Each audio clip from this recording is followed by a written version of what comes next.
بسم الله الرحمن الرحيم. اهلا بكم حبايبي. النهارده باذن الله هنعمل البيدوفور. احنا طبعا عملنا الكحك وعملنا البسكوت وعملنا الغريبه. النهارده باذن الله هنعمل البيدوفور. 4 كوبايات دقيق زي ما انتم شايفين كده، كوبايتين سمنه، كوبايه سكر بودره، 4 بيضات. بس ال4 بيضات هناخد بيضتين كاملين وصفار بيضتين، مش هناخد ال4 بيضات كاملين، هناخد بيضتين كاملين زي ما انتم شايفين كده وصفار بيضتين. وهناخد ريحه موز، مش هنحط فانيليا لان الفانيليا بتفرش البيدوفور. هنحط ريحه موز او اسانس جوز الهند لو موجود. نبدا مع بعض نقول بسم الله الرحمن الرحيم. طبعا هنحط على البيضتين هنحط الصفار البيض، ما تحطوش ال4 بيضات كاملين، بيضتين كاملين وصفار بيضتين. واحده هتسالني تقول طب ليه ما نحطش ال4 بيضات كاملين؟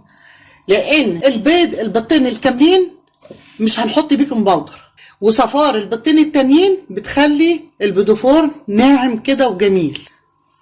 هنجيب حاجه، طبعا هنجيب كوبايتين السمنه، هنفضيهم في طبق كده عشان هنعجن فيه كده. فضينا كوبايه، هنيجي للكوبايه التانيه برضو هنفضيها.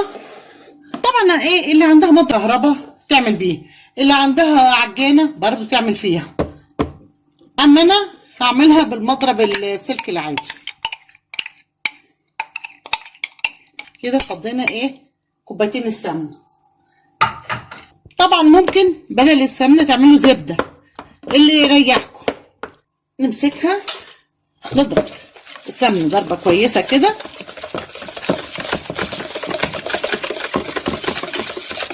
نحط كوبايه السكر على السمنه، كوبايه السكر طبعا لازم سكر بودره،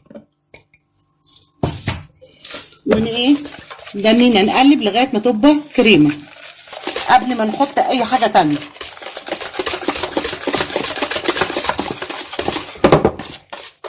طبعا تجيبوا اللي في الجناب.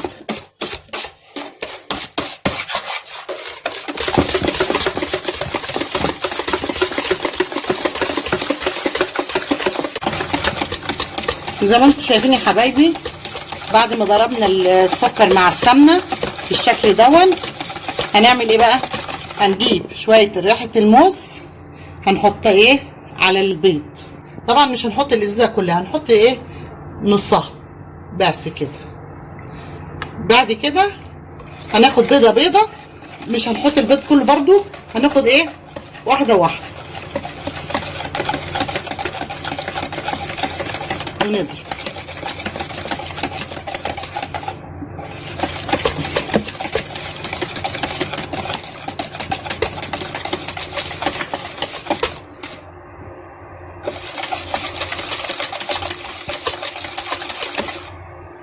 كده حطينا ال4 بيضات، نضربهم كويس.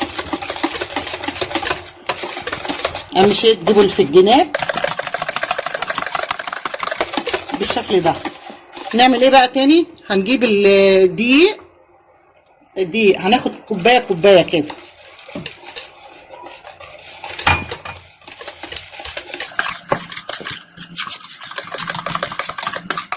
بالمنظر ده كده. ناخد الكوبايه التانيه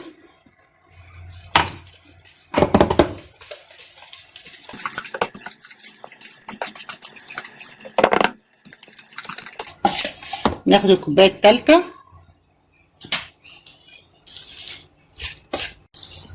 وزي ما قلت لكم طبعا لو عندكم العجانه هنعمل فيها، عندنا مضرب كهرباء برضو هنعمل فيه، مضرب السلك اللي انا بعمل بيه زي ما انتم شايفين كده. هنحط الكوبايه برضو مش هنحطها كلها، لما اشوف كده العجينه هتبقى معايا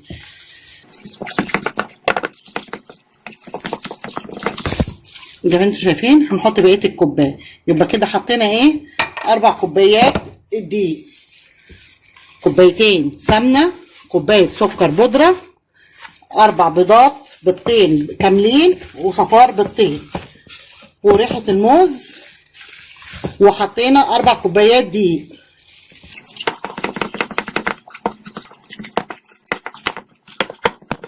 ميزة البودوفور ده بيبقى ايه ناعمة كده وجميلة. نشكلها بالمربى، جوز الهند كده. خلصنا ايه عجينة البودوفور زي ما انتوا شايفينها بالشكل ده. هنعمل ايه؟ هناخد جزء منها هنحط عليه معلقة كاكاو. هوريكم دلوقتي. زي ما انتوا شايفين يا حبايبي العجينة منظرها، بصوا منظرها طرية جدا.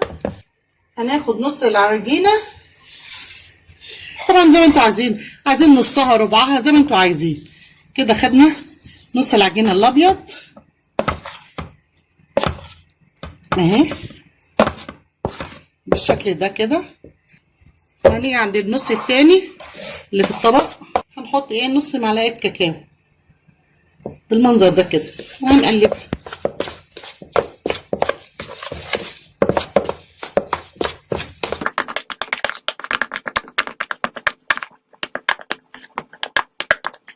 بالشكل اللي انتوا شايفينه ده. ونحطها كده على جنب ونجيب النص التاني برضو على جنب كده ونحطها ترتاح شوية في التلاجة. وبعد كده هنشكلها بالشكل اللي انتوا شايفينه ده. زي ما انتوا شايفين يا حبايبي بعد ما العجين يرتاح شوية بالشكل ده هنجيب كيس فيه قمع ونحط العجين فيه عشان نشكل. هنحط العجينة بالمنظر ده كده بالشكل ده. طبعا هننزلها كده ونمسك ايه الكيس بالمنظر ده كده اهو.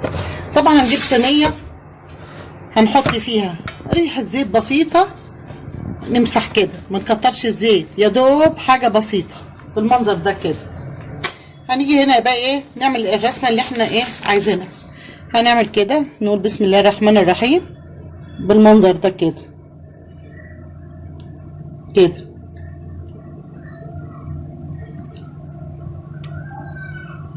نعمل ايه شكل ورده. انتوا عايزين منظر تاني اعملوا اللي انتوا عايزينه بالشكل ده كده. اهم شيء اللي ايه تكون العجينه المقادير اللي احنا عملناها مظبوطه تريح معاكم في ايه في الكيس بالمنظر اللي انتوا شايفينه ده كده. دي وردات. ممكن نعمل ايه شكل تاني. بنجيب برضو بقيه العجينه برضو في الكيس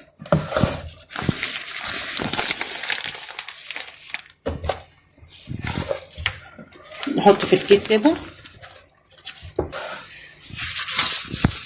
طبعا احنا عملنا وردات هنكمل بس المنظر كده.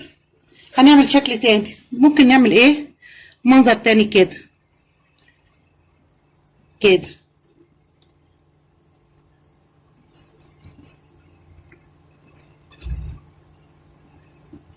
يعني ايه المناظر اللي انتوا عايزينها اهو. طبعا اللي ينزل مننا بنشيله، الحاجات اللي بتنزل دي بنشيلها.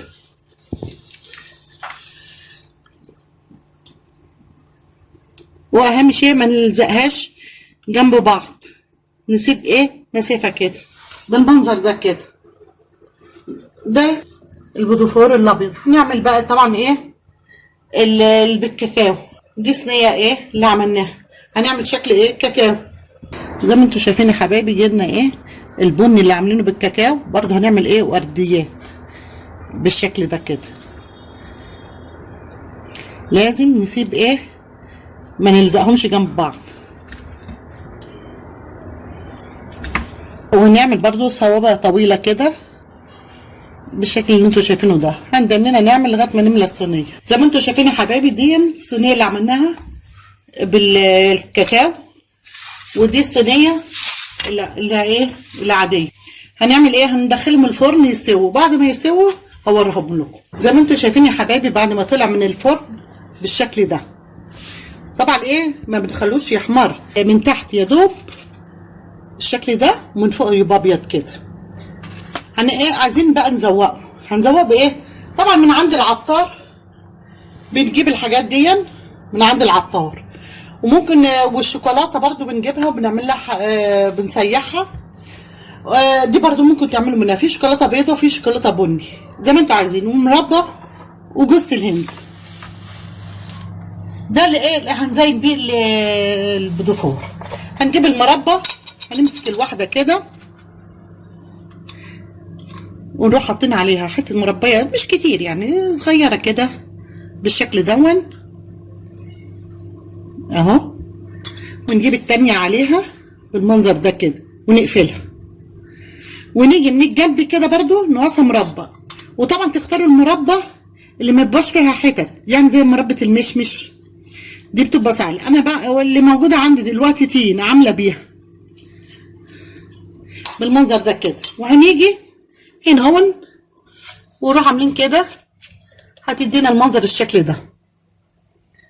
طبعا البدفوره ناعمه جدا وجميله. ونجيب ونرص ايه هنا كده. نعمل تاني، هنجيب واحده بالمنظر ده كده ونروح ايه حاطين لها المربى، طبعا مربى شوكولاته زي ما انتوا عايزين كده، ونجيب واحده قصادها ونروح حاطينها بالمنظر ده كده اهو، ونيجي من الجنب برضو نقصها مربى ونروح على جوز الهند ونروح حاطين كده اهي، دي بجوز الهند شكل اهو. نعمل برضو واحده من البني، برضو هنجيبها نحط فيها حته مربى في النص كده، ونجيب واحده عليها بالمنظر ده نقفلها تبقى بالشكل ده، ومن الجنب هنروح عايزينها. بس ايه لما تحبوا تجيبوا المربى هاتوا المربى زي ما قلت لكم، مربى المشمش ما بيبقاش فيها ايه حتت كده. وبرضو ايه على الشكل اهو بالمنظر ده كده بتدينا الشكل ده. هعملهم واوريهم لكم بقى ايه في الاخر. زي ما انتوا شايفين يا حبايبي بعد ما زوقناه بقى بالشكل ده، جميل جدا وخفيف وبيدوب في البق. ولو مشيتوا على المقادير اللي انا عاملاها هيطلع معاكم البدفور جميل جدا. ولو عجبكم الفيديو اشتركوا في مطبخ ماما بطه، واستنوني فيديو جديد. والسلام عليكم ورحمه الله وبركاته. كل سنه وانتم طيبين.